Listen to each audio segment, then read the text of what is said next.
सेना तैयार करवाई, एक दूत को भेजा, जाओ जाकर के राजा दशरथ को जाकर के सूचना दो। जनकपुर से दूत चल करके आए, आप उस झांकी का दर्शन करिए।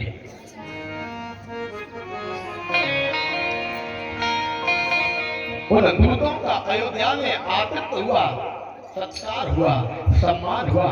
राजा दशरथ के सम्मुख दूत खड़े हो गए।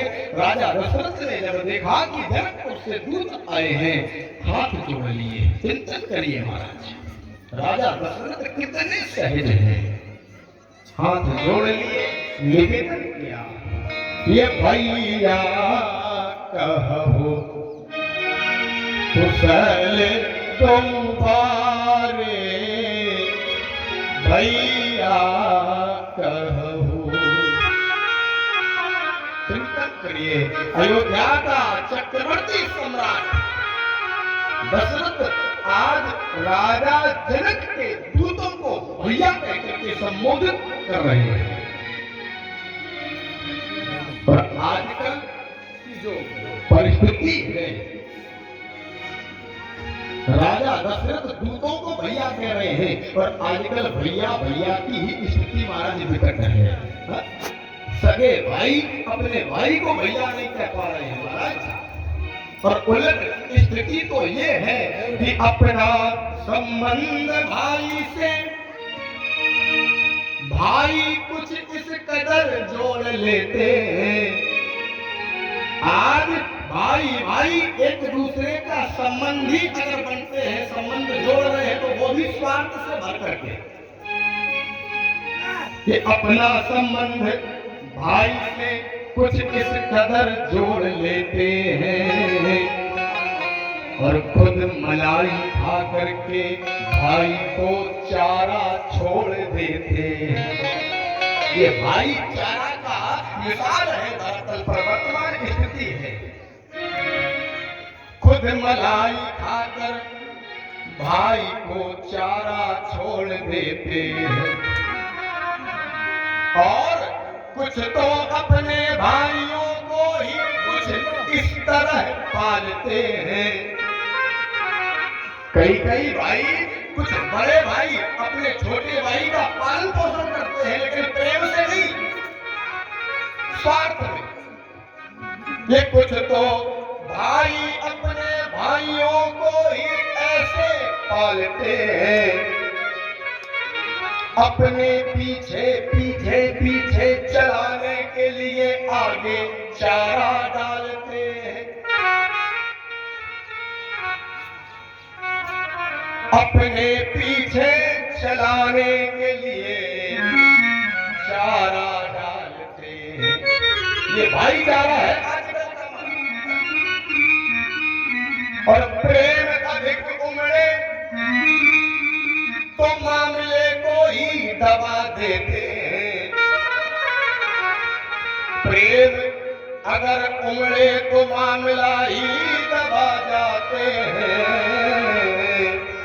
और जब कुछ न मिले, जब कुछ न मिले, तो भाई को ही चारे की तरह चबा डालते हैं।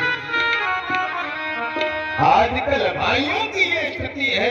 अगर बड़ा है भाई, तो वो छोटे भाइयों को इसी प्रकार से पीड़ित करता है, प्रताड़ित करता है। लेकिन धन्य है रामचरितमानस, जहाँ का चक्रवर्ती सम्राट साधारण से दूतों से कह रहा है, ये भैया कहो कुशल दो बारे, भैया कहो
राजा दशरथ ने कहा भैया मेरे बालक कुशल तो है ना। जैसे ही निवेदन किया राजा जनक के दूतों ने जो पत्रिका लाए थे ना वो पत्रिका आगे बढ़ा दी सरकार, इसी में पढ़ लीजिएगा कुशलता। दशरथ जी ने पत्रिका ली और राजा दशरथ पत्रिका को पढ़ने लगे। आप दर्शन करिए बाबा तुलसीदास जी की लेखनी का। आप जब कोई चिट्ठी पढ़े या कोई भी व्यक्ति किसी भी प्रकार की पत्रिका को या किसी भी प्रकार की पुस्तक को पढ़ता है तो पढ़ने के दो तरीके होते हैं, या तो मन में पढ़ा जाए बिना बोले मन में पढ़ा जावे, या दूसरा तरीका होता है मुंह से बोल करके जोर जोर से पढ़ा जावे। दो ही तरीके होते हैं। बोलो, किसी भी किताब को किसी भी ग्रंथ को पढ़ने के लिए दो तरीके, या तो मुंह से बोलो या फिर मन में पढ़ो। लेकिन राजा दशरथ ने जब चिट्ठी पढ़ी तो ना तो मुंह से बोल करके पढ़ी और ना ही मन में पढ़ी। तीसरा तरीका, और ये तीसरा तरीका कौन सा है? बारी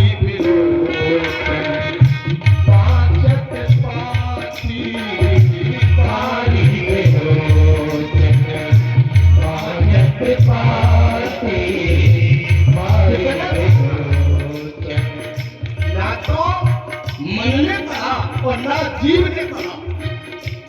किसी भी पुस्तक को केवल दो व्यक्ति पढ़ते हैं, या तो मन या फिर हमारा मुख। लेकिन दशरथ जी जब पढ़ रहे हैं तो ना तो मन पढ़ रहा है ना मुख पढ़ रहा है, आंखों से निकले हुए आंसुओं ने उस पत्रिका को पढ़ा। बारी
भैया सेवकों को आदेशित दिया फिर दूतों को कुछ भेंट दी जाए। इन्होंने मेरे जीवन का सबसे सुखद समय उसकी सूचना दी है। सेवक दौड़ करके भेंट लेने गए, लेकिन इन दूतों ने कहा महाराज दशरथ क्षमा करें, एक बात कहें। क्या बात है? सरकार, अयोध्या का और जनकपुर का संबंध जुड़ गया है। वो सीता हमारी बिटिया है और ये अयोध्या बिटिया की ससुराल है। शास्त्र हमें आदेश नहीं देता कि मैं आपसे कुछ भेंट लूं। धन्य है महाराज ऐसे दूत जिन्होंने कुछ भी नहीं लिया। ये मेरी बिटिया का ससुराल है। आपसे निवेदन केवल इतना है, बारात लेकर के अयोध्या चलिएगा, जनकपुर चलिएगा। अयोध्या से बारात सजाई गई, अयोध्या की जनकपुर की ओर चल दी। अयोध्या के चक्रवर्ती सम्राट दशरथ के लड़के की बारात जनकपुर पहुंच जाती है। राम लक्ष्मण इत्यादि की भाइयों से पिता से भेंट भई। रात्रि में जनवासे में विश्राम हुआ। प्रातः काल विवाह का मुहूर्त निकाला गया।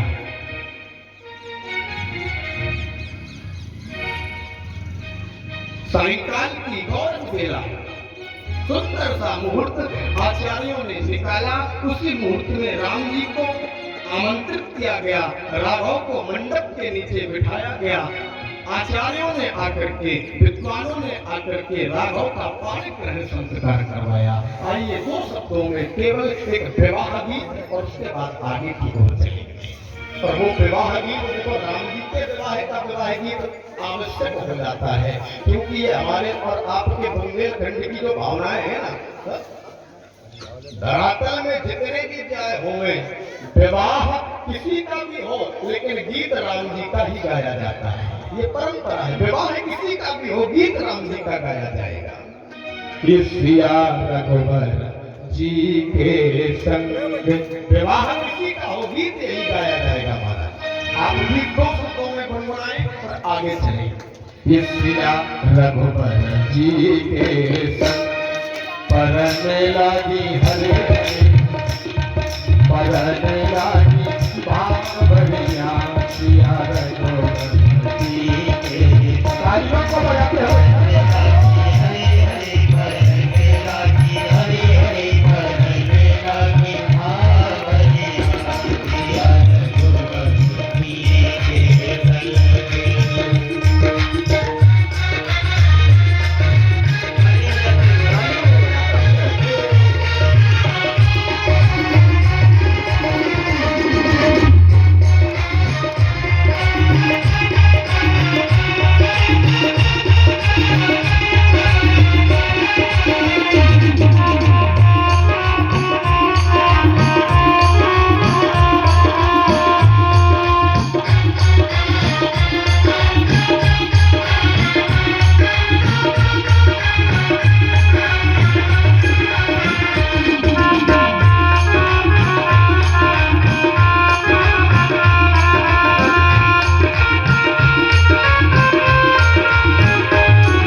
ये नारी बारी भाट नट। राम जी सरकार का जो विवाह हुआ है ना, वो हमारे आने वाले समाज का आदर्श है, या यूं कहें दुनिया को विवाह कैसे किया जाता है ये भारत ने सिखाया। विचार करिएगा महाराज, विवाह की जो परंपरा है विवाह का जो नियम है, विवाह के जो सिद्धांत है, विवाह की जो प्रक्रिया है, जो आज हम और आप अपनाते हैं ना, ये सब सीताराम जी के विवाह की नकल है।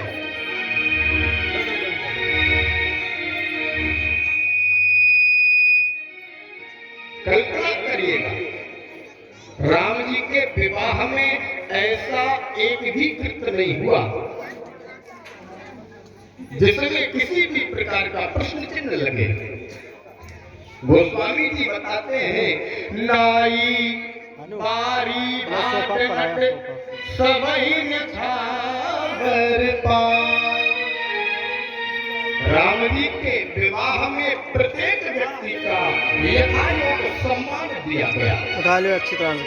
आजकल भी विवाह होते हैं महाराज, हमारे आपके घरों में जो विवाह की प्रक्रिया है, क्षमा करना बंधुओं, बिल्कुल उल्टी है। विवाह के परिवेश को बदल दिया, विवाह की व्याख्या को ही बदल दिया आजकल हम लोगों ने, और इसीलिए इसके जो परिणाम है ना, वो भी बिल्कुल उल्टे मिल रहे हैं। कल्पना करिएगा, विवाह की जो प्रक्रिया है, राम जी के विवाह में प्रत्येक को सम्मान मिलता है, और हमारे और आपके विवाह में महाराज क्या क्या होता है कुछ कहने की आवश्यकता नहीं है। विवाह की जो त्रुटियां हैं, विवाह की जो कमियां हैं, वो हम और आप उसी दिन से प्रारंभ कर देते हैं जिस दिन विवाह पक्का होता है, संबंध मजबूत किया जाता है। कल्पना करिएगा,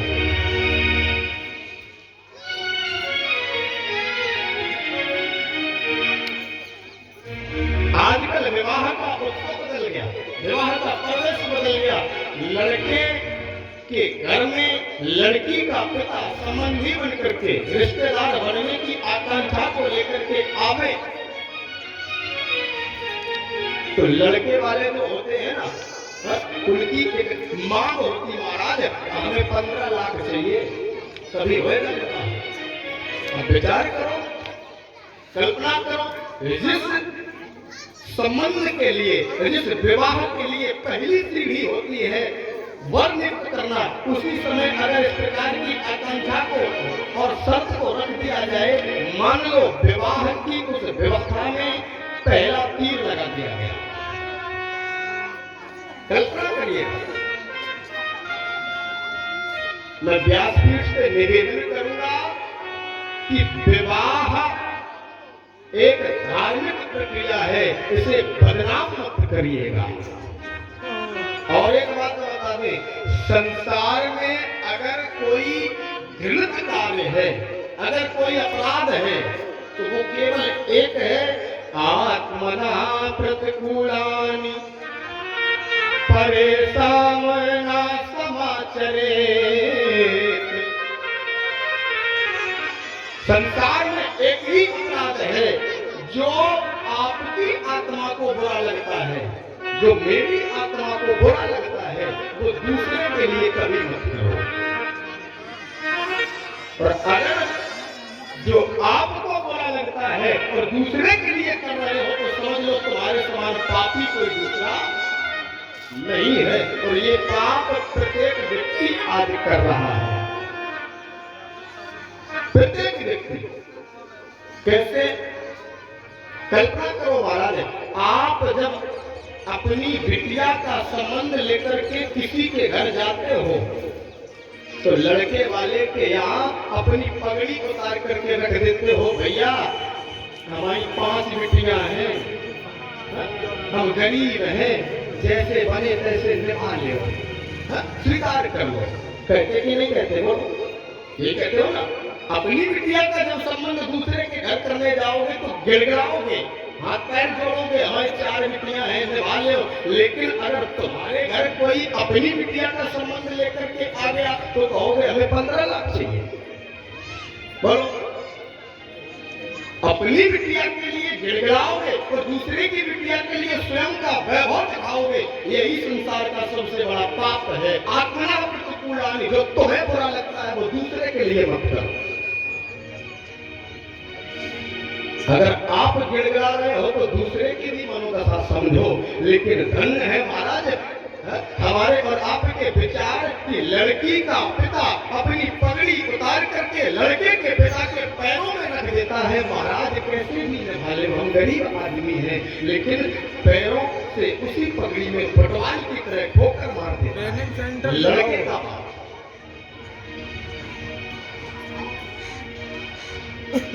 और एक बात बता दें महाराज, ये तो हो गई इनकी बात। माता आपसे भी निवेदन है दर्शन करना। कई बार ये आज अगर घर में दाम्पत्य जीवन प्रभावित है, आज घर में सास और बहुओं के बीच में झगड़े हो रहे हैं, तो ये सब केवल हमारे विचारों पर और आप सबकी सोच पर निर्भर करता है। किसी की बहू खराब नहीं होती, बुरा ना मानना। हाँ? किसी की बहू वो पराए घर की बिटिया अगर तुम्हारे घर जब भी आई है तो बिल्कुल निष्ठल बन करके, निर्मल बन करके आई है, या यूं कहें बिल्कुल कोरा कागज है, जैसा आप उसमें लिख दोगी वैसे ही बन जाएगी। और ये होता कैसे है, ये होता कैसे? दोष आप सब करती हो। दोष कैसा? किसी घर में अगर 3 बहुएं हैं तो हमने देखा महाराज सासें और अन्य वरिष्ठ सदस्य जानबूझ करके एक दूसरे के सामने एक की तारीफ करेंगी, दूसरे की बुराई करेंगी। आखिर कब तक होएगा? मत करिए। तारीफ करना है तो दोनों की करिए, बुराई करना है तो पीठ पीछे मत करिए, सामने बैठा करके दोनों को डांटिए, ये तुम्हारा अधिकार है। और हाँ, हम ये भी नहीं कह सकते महाराज की सासें खराब होती हैं, सारी सास भी खराब नहीं होती है? लेकिन हमारे और आपके ये विचार हैं, हमारी और आपकी ये सोच है। विवाह के समय आपके घर में किसी पराई घर की बिटिया विवाह करके आई है, आप दर्शन करिए। मान लो किसी के घर में विदा होकर के कोई बिटिया आई, तो हमारी माताओं बहनों की ये आदत होती है, सबसे पहले हमारी माताएं पहुंचेंगी कहाँ? नई बहू के पास, और पहुंच करके प्रश्न करेंगी, देखे तो बहू क्या लाई है। होता कि नहीं होता? सबसे पहला प्रश्न नानियों का यही है, देखे तो बहू क्या लाई है। टीवी लाई है कि नहीं लाई, फ्रिज लाई कि नहीं लाई, बोलो, यही होता कि नहीं होता? 2-4 भैया ये बताओ, ये बहू अपने मायके से सोने के कितने नग लाई है। लेकिन माता ये बालक तुमसे प्रश्न कर रहा है, सच्ची बताना भैया, ये तो सब पूछते हैं कि बिटिया अपने घर से क्या लाई है। क्या आज तक किसी माता ने बहू से ये पूछा कि बिटिया तू अपने घर में छोड़ के क्या आई है? बोलो, पूछा किसी ने? जिस दिन आप ये पूछना शुरू कर देंगी कि बहू तू अपने घर में छोड़ के क्या आई है, उसी दिन से तुम्हारा घर स्वर्ग बन जाएगा। दर्शन करिएगा उस बेचारी ने क्या नहीं त्यागा। अपना घर, अपना परिवार, अपने माता, अपने पिता, अपने भाई, अपने बहन, सब कुछ त्याग करके तुम्हारे पास आई, यहाँ तक कि अपनी जाति बिरादरी को भी त्याग दिया। अगर वहाँ पर वो तिवारी है, तुम्हारे घर द्विवेदी बन करके आई, तो अपने नाम के आगे से तिवारी हटा दिया।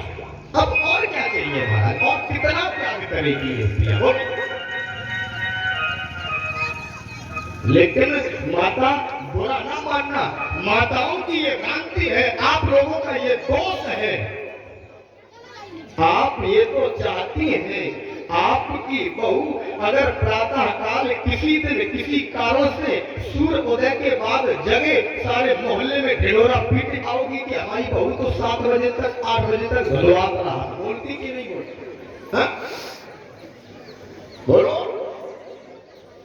आपकी बहू अगर कुछ देर किसी कारण से उठने में देरी कर दे, आप बुराई शुरू कर दोगी। और दूसरी तरफ आपका दामाद प्रातः काल 4 बजे जागे, अपने हाथों से बेचारा चाय बनाए, अपने हाथों से नाश्ता बनाए, पिए, खाए पिए, और ऑफिस को जाने के पहले तुम्हारी बिटिया के लिए रख दे कि जब जगना तब पी लेना है। तो बोली तो क्या कहोगी? बोले हमारा दामाद हीरा है। अगर तुम्हारी बिटिया दूसरे के घर में 8 बजे तक सो रही है और तुम्हारा दामाद सेवा कर रहा, तो दामाद हीरा है, वो बहू धोखे से किसी दिन थोड़ी देर से जगे तो बहू खराब है। ये दो दृष्टि से देखना बंद कर दीजिएगा, उसी दिन घर स्वर्ग बन जाएंगे महाराज।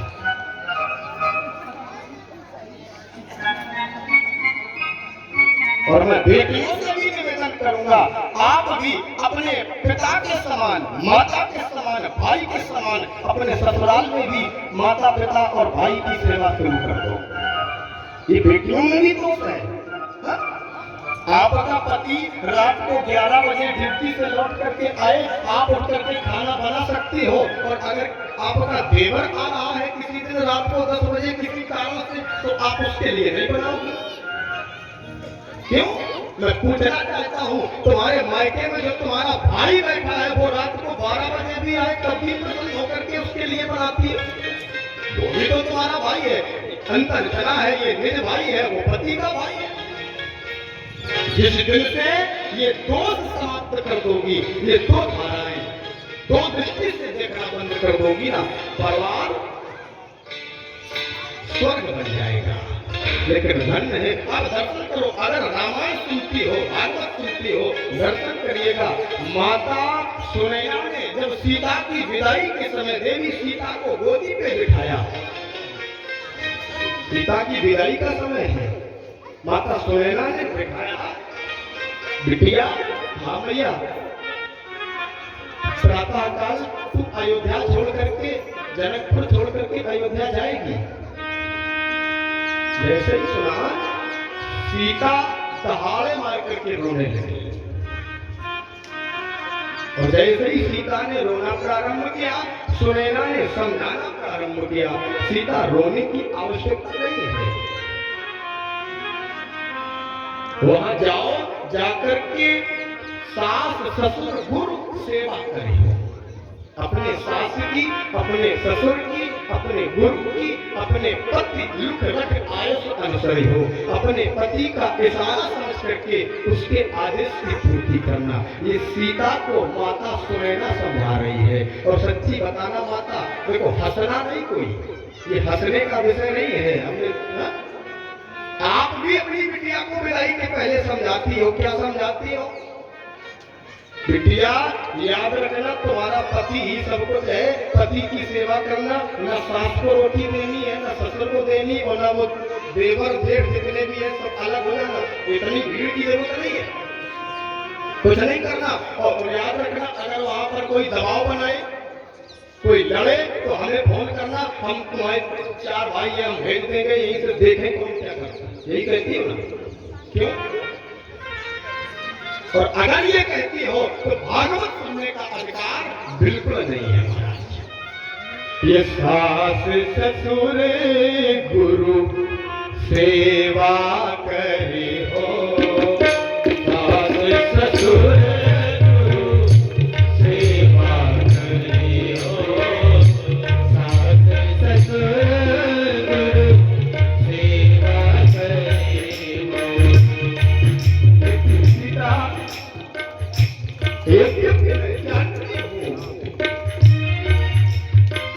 प्रतिविधि श्री नारी जग माई, प्रतिविधि श्री नारी जगानी, पराधीन सब नेहु सुख नारी।